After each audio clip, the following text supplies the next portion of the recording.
समस्त प्राणियों के हृदय में विराजमान परमात्मा को नमस्कार है। सब संतों में, विद्वानों में विराजमान परमात्मा को नमस्कार है।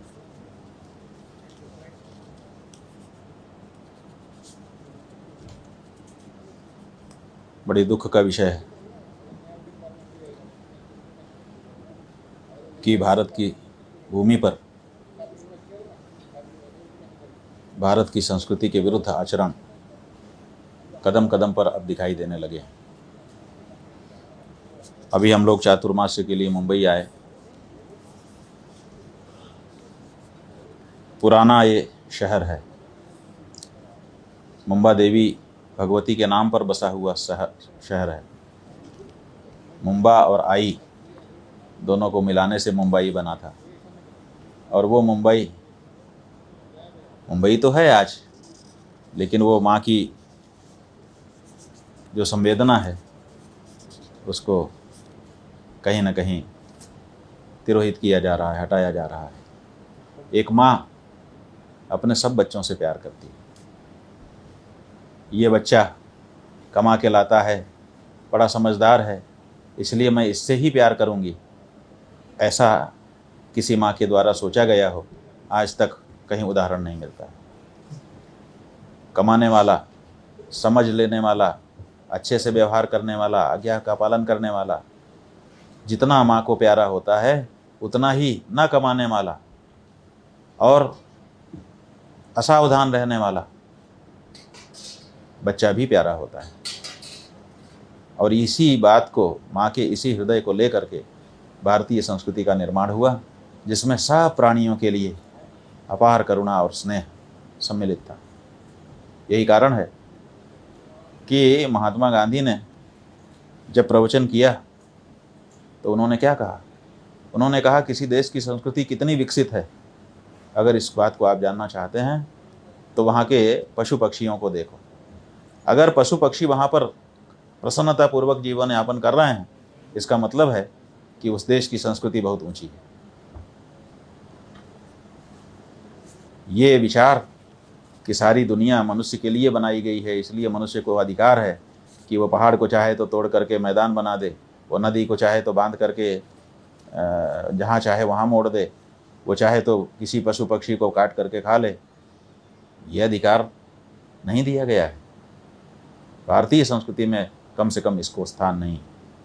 लेकिन ये जो मनुष्य मात्र के लिए पूरी सृष्टि बनाई गई है, ऐसा विचार अब भारत में भी आता दिखाई दे रहा है, और इसीलिए मुंबई जैसा शहर भी बदल रहा है। क्या बदलाव हुआ? देखिए, यही मुंबई है जहाँ पर लोग सनातन धर्म के शास्त्रों के अनुसार जीवन यापन करते हुए रहते थे। सनातन धर्म में क्षेत्र देवता का निवास और उसकी पूजा का विधान बताया गया है। इसीलिए जिस क्षेत्र में हम रहते थे वहाँ पर एक न एक देवी देवता को हमने स्थापित किया और कहा, ये देवता ही इस क्षेत्र के अधिदेवता हैं। जैसे मुंबई, यहाँ मुंबा आई, मुंबा देवी वो क्षेत्र देवता बन करके बैठी, और इसी तरह से अन्य क्षेत्रों में भी हम करते हैं। यही नहीं, देव पूजा के साथ साथ हमारा धर्म कहता है कि अन्नाद्यादेह संविभागो भूतेभ्यश्च यथार्हतः। अन्न आदि का पहले, भोजन करने के पहले संविभाग करे, बंटवारा करे। किसके लिए? भूतेभ्यः, सब प्राणियों के लिए। चींटी के लिए आटे का चूरा डाल दिया जाता है, चींटों के लिए गुड़ का टुकड़ा डाल दिया जाता है, चीनी का बुरादा डाल दिया जाता है। कुत्ते के लिए, कौवे के लिए, कबूतर के लिए कच्चे दाने डाल दिए जाते हैं, और बलि वैश्वदेव के द्वारा सब देवताओं का तर्पण किया जाता है, अतिथि का सत्कार किया जाता है, और तब जाकर के कोई सनातनी स्वयं भोजन करता है। पंचमहायज्ञ इसी को कहते हैं। अब ये पंचमहायज्ञ की जो परंपरा थी, उसको बम्बई के लोग पालन करते थे कि नहीं, इसका क्या प्रमाण है? तो हम आपको बताना चाहेंगे कि इसका प्रमाण यही है कि बम्बई में जगह जगह कबूतर खाने बने हुए हैं, बड़े बड़े, जहाँ हजारों कबूतर आकर के रोज़ दाना चुग जाते हैं। वो दाना चुगने कहाँ से आ गए? क्योंकि वहाँ रोज़ दाना डालने वाले आते थे। अब धीरे धीरे सनातन धर्म की जो भावना थी उसको सरकारें कमज़ोर करने लगी। अब इधर चातुर्मास्य के लिए जब हम मुंबई आए तो हमने सुना कि कबूतरों को दाना डालने से ही मना किया जा रहा है। अरे भाई, आप खुद अगर दाना नहीं डाल सकते किसी पशु पक्षी के लिए तो कम से कम जो डाल रहा है उसको रोको तो मत। इतना तो कम से कम होना ही चाहिए।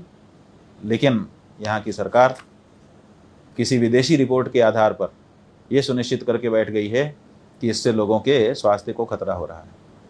आप बताइए कि अगर स्वास्थ्य को खतरा हो रहा है तो कबूतर आज तो आए नहीं है मुंबई में। कबूतर तो मुंबई जब से बसी तब से यहाँ पर हैं और तब से उनको दाना डाला जा रहा है। और जब वो हमारा दाना चुगते हैं तो बीट तो करते ही हैं, बिना बीट किए दोबारा दाना खा लेते हैं। आप ये बताइए कि आपके रिकॉर्ड में निकालिए पूरा रिकॉर्ड 100 साल का, 200 साल का, 500 साल का, और बताइए कि मुंबई में कबूतर की बीट से कितने लोग मरे और कितने लोग बीमार हुए। आपके पास कोई रिकॉर्ड नहीं है।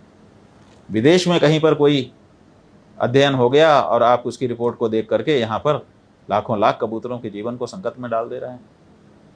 अरे आपको अगर कबूतर पसंद नहीं आ रहे हैं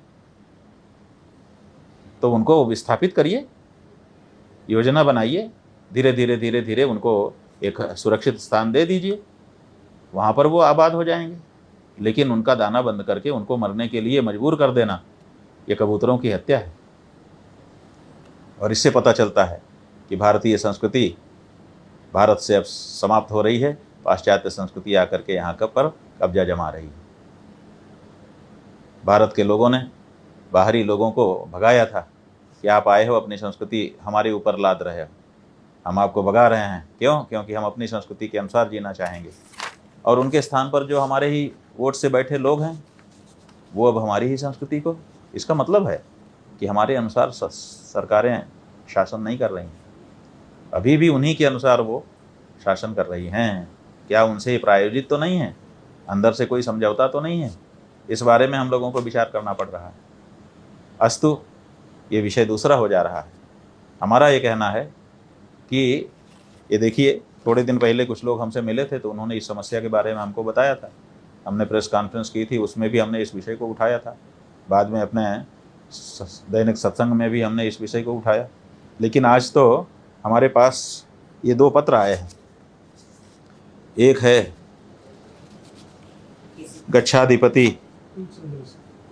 कुलचंद्र सूरी जी महाराज का, और दूसरा है संत श्री विजय कल्पतरु सूरी जी महाराज का। और इन दोनों लोगों ने अपने अपने ढंग से बात लिखी है, लेकिन उसका सार यही है कि मुंबई में कबूतर खानों को तोड़ने का आदेश कर दिया गया है और कबूतर को दाना डालने से हमको मना कर दिया जा रहा है। उससे कबूतरों का जीवन संकट में है। ये दोनों संत जैन समाज से आते हैं, तो क्या केवल जैन समाज के हृदय में ये पीड़ा है? नहीं, ये कबूतर को केवल जैन समाज के लोग दाना नहीं डालते रहे हैं, ये हम हिंदुओं के द्वारा भी दाना डाला जाता रहा है। और इसलिए ये उतनी ही पीड़ा, जितनी जैनों की पीड़ा है, उतनी ही हमारे हिंदुओं की भी ये पीड़ा है कि हमारे पूर्वजों ने जिनको दाना डाल करके पोसा, आज उन्हीं को हमारे रहते तड़प तड़प करके भूखे मार डालने के लिए दबाव डाला जा रहा है। इसको स्वीकार नहीं किया जा सकता है। हम सभी सनातन धर्मियों से, उसमें जैन भी आ गए, उसमें हिंदू भी आ गए और उसमें दूसरे भी आ गए, कई रूप में अपनी पहचान लोग बना चुके हैं।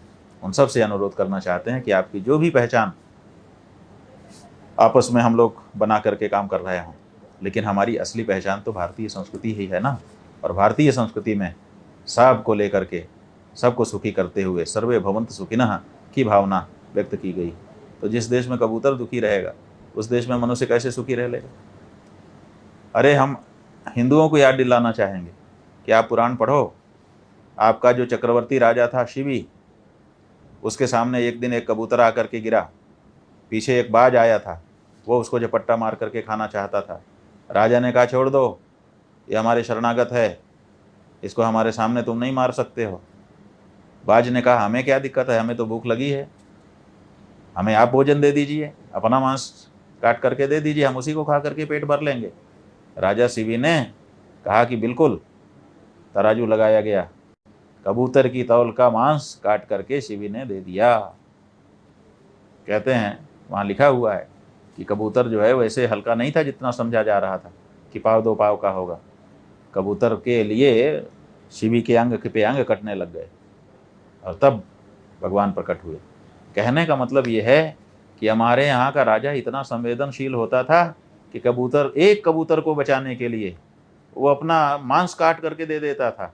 और आज के राजा कबूतरों को मारने के लिए, मर जाने के लिए मजबूर करने के आदेश पर चुप बैठे हुए हैं। ऐसा नहीं होना चाहिए। हम इस समय के जो हमारे मुख्यमंत्री महाराष्ट्र श्रीमान फडणवीस जी हैं, उनसे भी, जो हमारे 2 उप मुख्यमंत्री हैं उनसे भी, और समाज के जो भी प्रबुद्ध लोग हैं, संवेदनशील लोग हैं, उनसे भी, जीव दया के प्रति संवेदना रखने वाले संगठनों से भी, और एक एक भारतीय संस्कृति से प्यार करने वाले व्यक्ति से अनुरोध करना चाहते हैं कि ये अनर्थ मत होने दीजिए। कबूतरों को इस तरह से मरने के लिए मत छोड़िए, बहुत बड़ा पाप होगा और उसकी भरपाई नहीं की जा सकेगी। हाँ, अगर इससे कोई समस्या है, पहली बात तो ये है कि विदेशी शोध के आधार पर कोई निर्णय लिया जाना ठीक नहीं। इसलिए मुंबई के संदर्भ में यहाँ के वैज्ञानिकों की एक समिति बनाई जाए कि भाई उसका क्या यहाँ के मानव जीवन पर प्रभाव पड़ रहा है, उसका अध्ययन कर ले।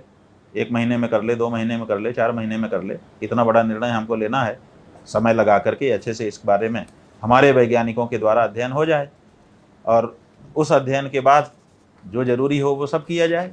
मनुष्यों का जो जीवन है वो भी हमारे लिए बहुत कीमती है। ऐसा नहीं है कि हम कबूतरों के लिए परेशान हैं और मनुष्यों के लिए परेशान नहीं है, केवल आप मनुष्यों के लिए परेशान हो। लेकिन हमारा ये कहना है कि मनुष्य के लिए सबको मार दिया जाए, ये बात ठीक नहीं है। इसलिए मनुष्य जीवित रहे, स्वस्थ रह करके, प्रसन्न रह करके जीवित रहे, उसके लिए भी हम तैयार हैं। इसके लिए एक अध्ययन यहाँ के वैज्ञानिकों के द्वारा किया जाना चाहिए। न्यायालय विचार कर रहा है, 7 तारीख को डेट पड़ी हुई है, ऐसा भी बताया गया। हम न्यायालय से भी अनुरोध करना चाहेंगे कि एक कमेटी फॉर्म कर दे जो शीघ्रातिशीघ्र इस बारे में अच्छा सा अध्ययन करके हमको बताए। केवल मुंबई की बात नहीं है, और भी जगह होंगे। अगर नुकसान होता होगा तो सब जगह के बारे में हम कोई एक देशव्यापी नीति बनाएंगे। लेकिन किसी भी कबूतर को मरने के लिए छोड़ दिया जाना बिल्कुल सही नहीं होगा। और इस तरह से तुगल की फरमान जारी करके कि बिल्कुल दाना डाल ही नहीं सकते हो, लोगों की भावनाओं का भी और उनके प्राणों का भी अपमान नहीं किया जा सकता है। तो इस बारे में सबको सोचने की आवश्यकता है। ये जो सभा जैन समाज के लोग कर रहे हैं, हम इसमें अपने प्रतिनिधि भी भेज रहे हैं। हमारे शिष्य दंडी स्वामी भी जाएंगे, हमारे गौ सेवाधीश पंडित किशोर दवे जी भी उसमें जाएंगे। हमारी तरफ से जो भावना है उसको उस सभा में भी प्रकट करेंगे। और जो लोग भी इस बारे में आवाज़ उठा रहे हैं, हम उनको आश्वस्त करना चाहेंगे कि उनके इस संघर्ष में, क्योंकि उनका संघर्ष बहुत ऊंचा है, इसलिए ऐसे नैतिकता के पैमाने पर ऊंचे संघर्ष में सहभागी होकर के हम भी अपने हृदय को तृप्ति देना चाहेंगे। तो हम आपके साथ हैं, आप इस संघर्ष को आगे बढ़ाइए। न्यायालय नहीं सुनता है तो भी कोई बात नहीं है, हम उससे ऊंचे न्यायालय में जाएंगे। अगर उससे ऊंचे वाला न्यायालय भी नहीं सुनेगा तो हम जनता की अदालत में जाएंगे। लेकिन अपनी आंखों के सामने किसी को इस तरह से भूख से छटपटा करके मरता नहीं देखना चाहेंगे। और उस पर भी वो जिसको हमारे पूर्वजों ने रोज़ दाना डाल डाल करके उसकी पीढ़ियों को पोसा हो, अब हमारे समय में अगर वो बच्चा तड़प तड़प करके भूख से मरेगा तो ये किसी भी दशा में हमारे देखे जाने लायक नहीं है। हम नहीं देखना चाहेंगे इस दृश्य को। इसलिए ये संघर्ष तो करना ही पड़ेगा। हम बिल्कुल ये साफ कर देना चाहेंगे, स्पष्ट कर देना चाहेंगे नीट कि किसी सरकार के विरोध में, किसी बीएमसी जैसी संस्था के विरोध में या किसी अधिकारी के विरोध में, किसी के भी विरोध में हम ये बात नहीं कर रहे हैं। हम भारतीय संस्कृति के पक्ष में और अपने सनातन धर्म के पक्ष में कर रहे हैं। इसलिए इसमें कोई बुरा ना माने। और अधिकारीगण से भी हम अनुरोध करना चाहेंगे कि आप इसमें हमारी भावनाओं के साथ जुड़ करके सहयोग करिए, क्योंकि आप भी हमारे ही घर के हैं। ठीक है, नौकरी करने के लिए कहीं पर भी खड़े होकर के अपना काम आप कर रहे हैं, लेकिन आपका जो हिंदुत्व है, आपकी जो धर्म भावना है, भारतीय संस्कृति के प्रति आपके हृदय का जो असीम प्यार है, वो कहाँ चला जाएगा। तो उसको तो आप बनाए ही रखेंगे। तो सबसे हम सहयोग की अपेक्षा कर रहे हैं, किसी के विरुद्ध कोई बात नहीं कह रहे हैं, लेकिन बड़ी गंभीरता से कह रहे हैं कि इस बात को सुनिए। नारायण। श्रेष्ठ भारत पर खबरों से जुड़े रहने के लिए चैनल को सब्सक्राइब और लाइक करें, बेल आइकन दबाएं और देखते रहें श्रेष्ठ भारत।